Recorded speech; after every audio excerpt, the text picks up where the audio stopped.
दोस्तों बुक्के बनके तैयार हो चुका है। देखो कितना प्यारा लग रहा है ये बुक्के।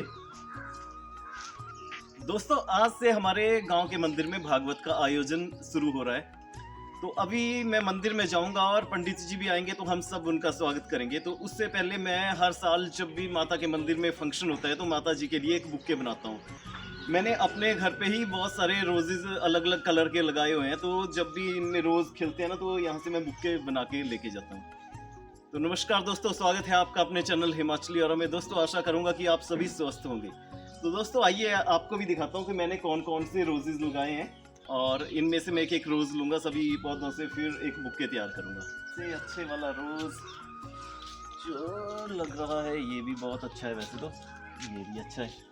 तो ये थोड़ा ज्यादा खिला हुआ है ना तो इसको ले लेते हैं।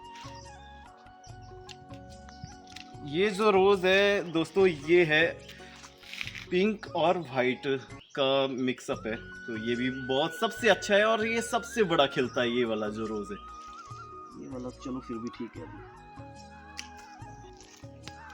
ये जो कलर है ये मैरून कलर का है और ये जो कलर है ये पिंक, येलो और वाइट तीनों कलर का कॉम्बिनेशन है।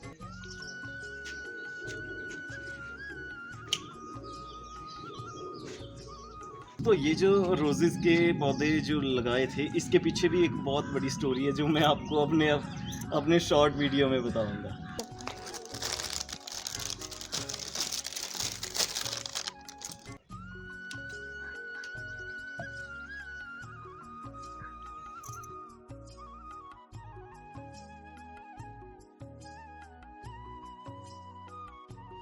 दोस्तों बुक्के बनके तैयार हो चुका है। देखो कितना प्यारा लग रहा है ये बुक्के।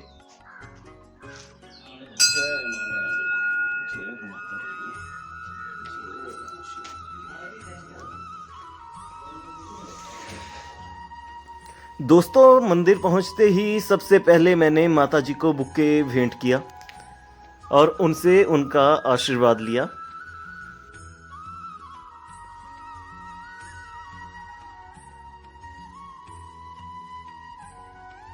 जय मां नैना देवी जी। दोस्तों मंदिर में पूजन के लिए वेदिका भी तैयार की जा रही थी। दोस्तों अभी व्यास जी महाराज यहाँ पे आ चुके हैं, तो हम सभी उनका स्वागत करने के लिए थोड़ा सा आगे तक जाएंगे। तो आइए दोस्तों अभी चलते हैं और स्वागत करते हैं व्यास जी का।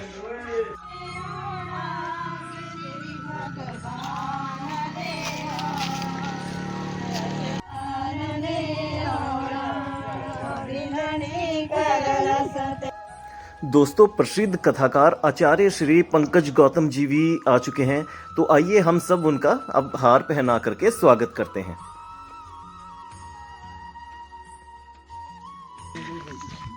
हरिओम श्रीमद्भागवत महापुराणाय। बच्चे भी यहाँ पे व्यास जी का स्वागत करने के लिए आए हुए हैं। बोले श्रीमद्भागवत। और फिर सभी बच्चों ने व्यास जी से उनका आशीर्वाद लिया।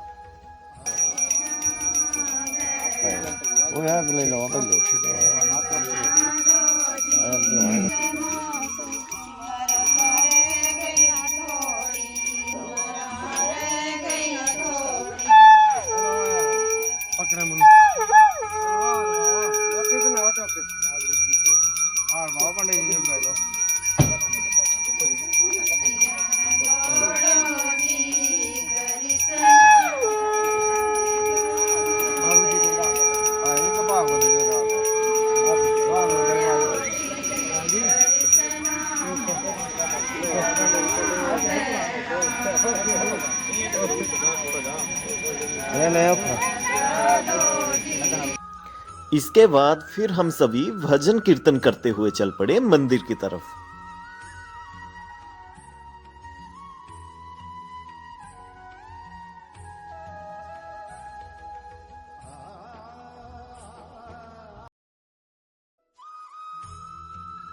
मंदिर पहुंचते ही सबसे पहले आचार्य जी ने माता श्री नैना देवी जी से उनका आशीर्वाद लिया।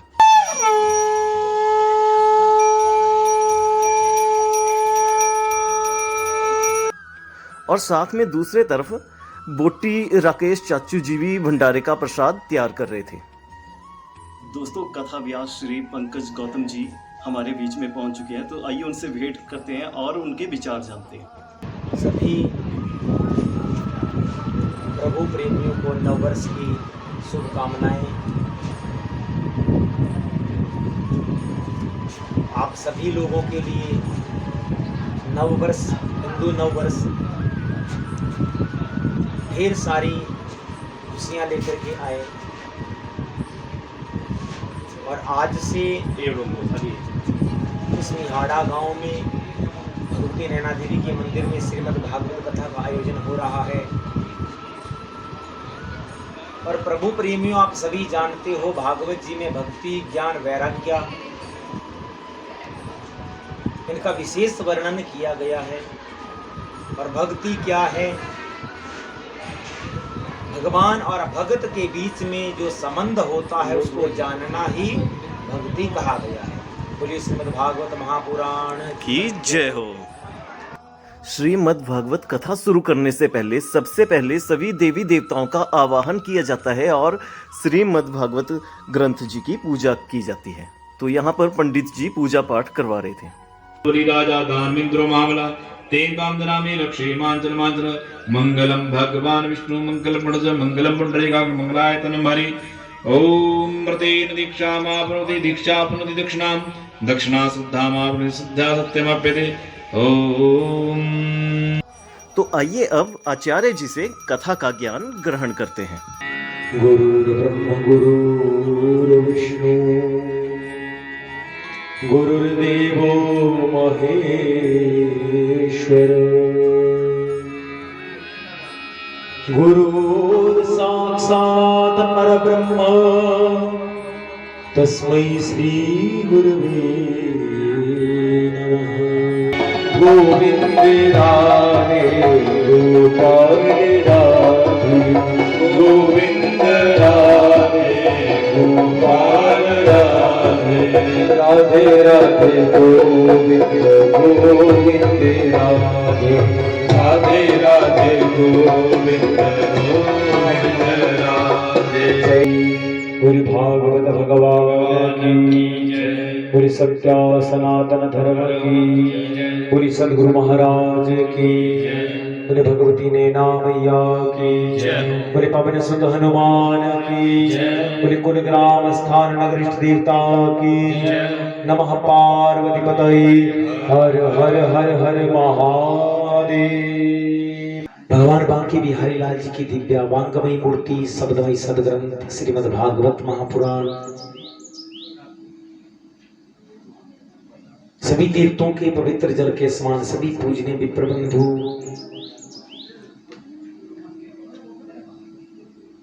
वो परीक्षित रूपी श्रोता बंधुओं, आप सभी के हृदयारविंद में विराजमान भगवान की उस युगल छवि का ध्यान करते हुए सभी को भगवत भाव से वंदन करते हैं, नमन करते हैं व्यासपीठ से। आप सभी को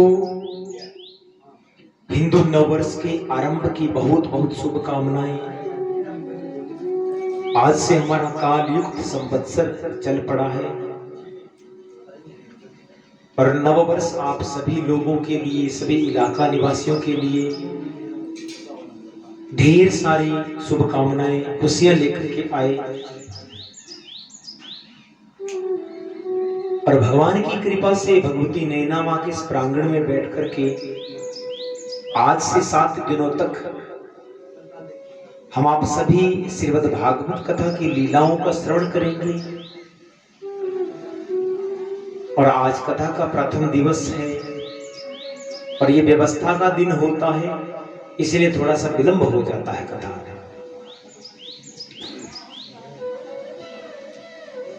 आप सभी लोग इस कथा श्रवण को पहुंचे, आप सभी लोगों का बहुत बहुत स्वागत।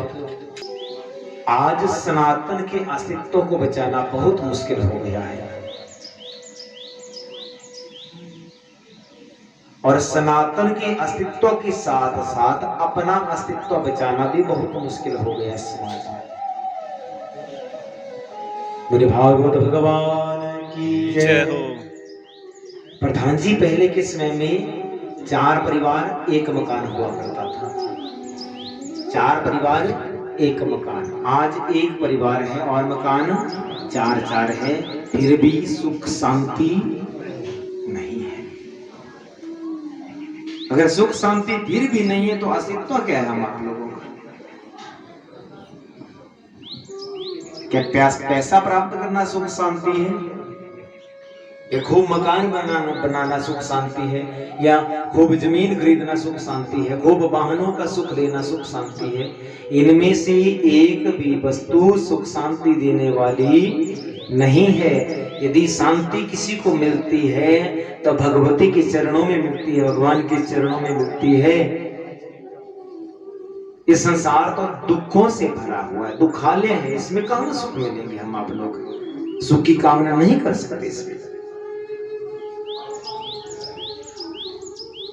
और हम आप तब तक अधूरे रहते हैं जब तक भगवान से न मिल जाए। हम पवित्र नहीं हो पाते कि बड़ी मुश्किल से ये मानव शरीर मिलता है। ये किसी एक जन्म का पुण्य उदित नहीं हुआ जब पहले मानव शरीर मिला। व्यास जी कह रहे हैं कि दुर्लभो मानुषो देहि। ये मानव का शरीर क्यों दुर्लभ है, क्यों इसको इतना दुर्लभ माना गया है? सबसे पहली बात, इसका कोई मूल नहीं चुकाता, इसके कोई पैसे नहीं देता इस शरीर के, या पैसे देकर के जन्म आए संसार में तो नहीं। तभी हम आप लोग, जब ये अनमोल है, बिना मोल के हम आपने प्राप्त किया, तब इसकी कीमत को हम आप लोग नहीं समझ पाते। इसकी कीमत का कब पता चलता है? जब डॉक्टर कहता है कि एक आंख आपकी गई काम से, अब 2.5-3 लाख लगेगा, तभी आंख बनेगी। एक कान से बहरे हो गए हो, अब 5-7 लाख लगेगा, तब कहीं जाकर के कान में सुनना शुरू होगा। ये अंदर का कुछ किडनी लीवर कुछ भी हो जाए डैमेज, तो न जाने करोड़ों में एक पुर्जा कितने का पड़ता है। काया अनमोल है, परंतु हम आप लोग इसकी कीमत को समझे, इसका मोल नहीं चुकाता कोई है। ये बेशकीमती है। और भगवान ने सबसे पहले तो दुर्लभ मनुष्य जीवन हम आप लोगों को दिया है। ना जाने पशु ही बने जाते, ना जाने पक्षी ही बने जाते, परंतु मानव बनाया उसने। क्यों बनाया? जाकर के धर्म कर्म करो, नीति का त्याग मत करो, और जीवन में सत्यता को अपना करके रखो, और जीवन में पवित्रता को बना करके रखो। यही मानव जीवन का परम धर्म है।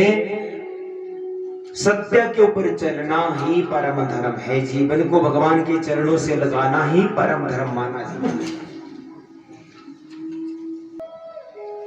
तुलसी बाबा भी गाते हैं, बड़े भाग मानुष तन पावा, सुर दुर्लभ सब ग्रंथ न गावा।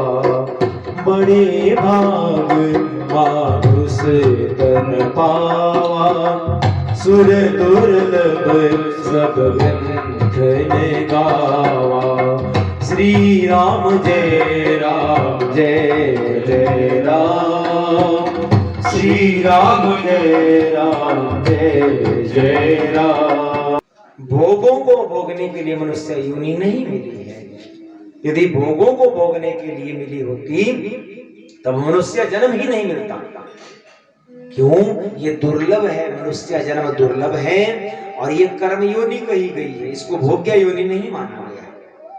ये 84 लाख योनियों में एक मनुष्य योनि ही कर्म योनि में आती है, बाकी सभी योनियां भोग्य योनियों में आती है। कर्म योनि में क्यों आए मनुष्य? मनुष्य को हाथ दिए, पांव दिए हैं, मुख दिया है, दिमाग दिया है। वो दिमाग से सोच सकता है, पांव से चल सकता है, हाथ से कर्म कर सकता है। तभी और किसी भी योनि को हाथ नहीं दिए। हाथों से सत्कर्म होना चाहिए। जीवन को वास्तविकता से देखें तो 4 भागों में विभाजित किया है पुराणों ने, कि 4 भाग जीवन के आते हैं। पहला है बाल्यकाल, होता है मरकट की तरह, बंदरों की तरह बच्चे उछल कूद करते रहते हैं, कभी इस डाली के ऊपर कभी इस डाली के ऊपर। थोड़ा बड़े हुए गृहस्थ जीवन में आए तो गर्दभ योनि में आ गए, अब कमाता रहे और ढोता रहे। कभी भी घर वाले ये नहीं बोलेंगे प्रधान जी की अब पूरा हो गया, अब बंद करवा से कमाना हुआ किसी को आज किसी ने बोला हो, कभी नहीं आने वाला ऐसा वक्त। अब कमाते कमाते थक गए, जब कमाना बंद कर दिया तब आ गई स्वानी योनि, कुत्ते की योनि। घर में पड़ा रहता है, किसी ने टुकड़ा दे दिया तो मिल जाएगा, पूरा दिन भौ भौ करते रहे, कोई नहीं सुनने वाला। अब इससे भी आगे बढ़े और बुढ़ापा आ गया, अब आई उल्लू की योनि। बिस्तर के ऊपर पड़े हैं, एक जगह से देख रहे हैं, अरे कोई पानी दे देता, कोई चाय दे देता, कोई भोजन दे देता, बोल कुछ नहीं पाते, उल्लू की तरह देखते रहते हैं। ये है मानव जन्म, और कुछ नहीं कर पाते हम आप लोग। इतना हो सके भजन करिए, भगवान की आराधना करें, ताकि हम लोगों को उस वक्त लगे कि ये शरीर भगवान का है और भगवान ने हमें दिया है, और आत्मा भी भगवान से जुड़ी रहे, ताकि ये दुख हम आप लोगों को सताए ना। कष्ट तो हो, परंतु उन कष्टों को हम भगवान की देन मान करके चले। प्रभु कष्ट तो आ रहे हैं, परंतु ये जानते हैं सब हम कर्मों की कमाई है, भोगनी पड़ेगी, ताकि हम दूसरों को दोष ना दें कि अच्छा किया तो मैंने किया, बुरा किया है प्रभु क्या कर दिया तूने। नहीं, भगवान को दोषी ना दें। इतना हम सोच करके चले, इतना चिंतन कर ले। ये अवस्थाएं सभी को आने वाली है, जिसको बुढ़ापा आएगा ये अवस्थाओं से गुजरना पड़ेगा। और इन्हीं अवस्थाओं को सुधारने के लिए, जानने के लिए ये सत्संग बना है, कथा बनी है, और हम 7 दिनों तक बैठ करके इस दिव्य प्रांगण में इन कथाओं का श्रवण करेंगे। छोड़कर संसार जब तू जाएगा, कोई न साथी तेरा साथ निभाएगा। छोड़कर संसार जब तू, सभी का ये भाव से,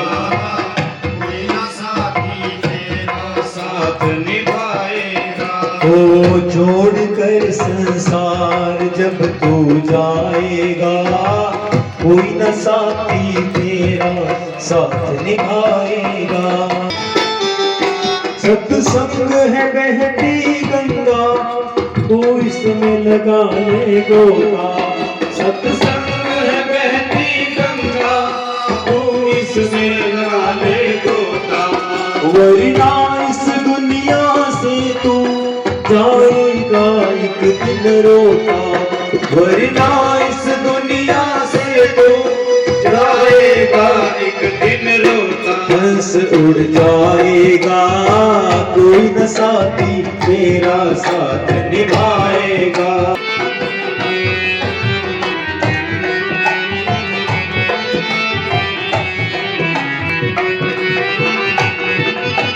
घर हरि का भजन किया ना, सत्संग किया ना, 2 घड़िया, 2 घड़िया ओ क्षमा 2 घड़िया। ऐसे नहीं, तालियों के साथ सभी हो। तू मीठी मीठी बांसुरी बजा, हो श्यामा 2 घड़िया।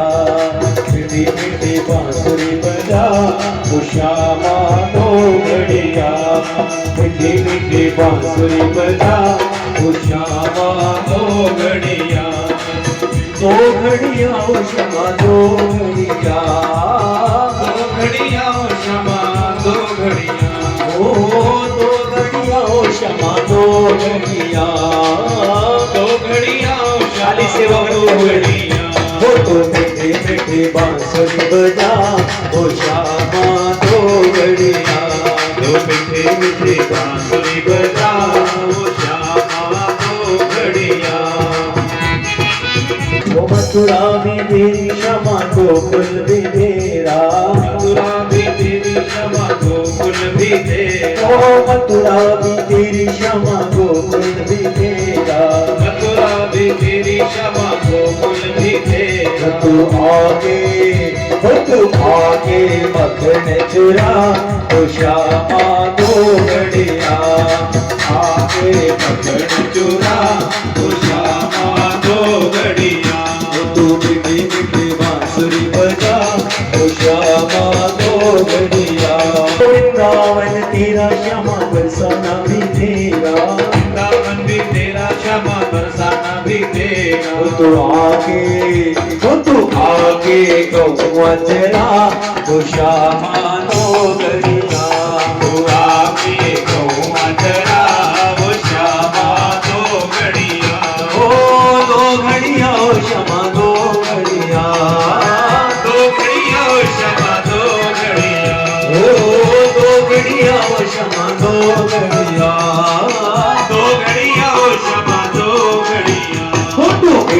मीठे बांसुरी बजाओ श्यामा दो घड़िया मीठे मीठे बांसुरी बजाओ श्यामा दो घड़िया।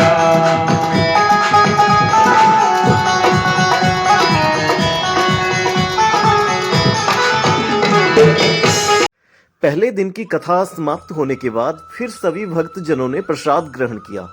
तो दोस्तों अब मैं मिलूंगा आपसे इसके अगले पार्ट में। तब तक के लिए जय मां श्री नैना देवी जी।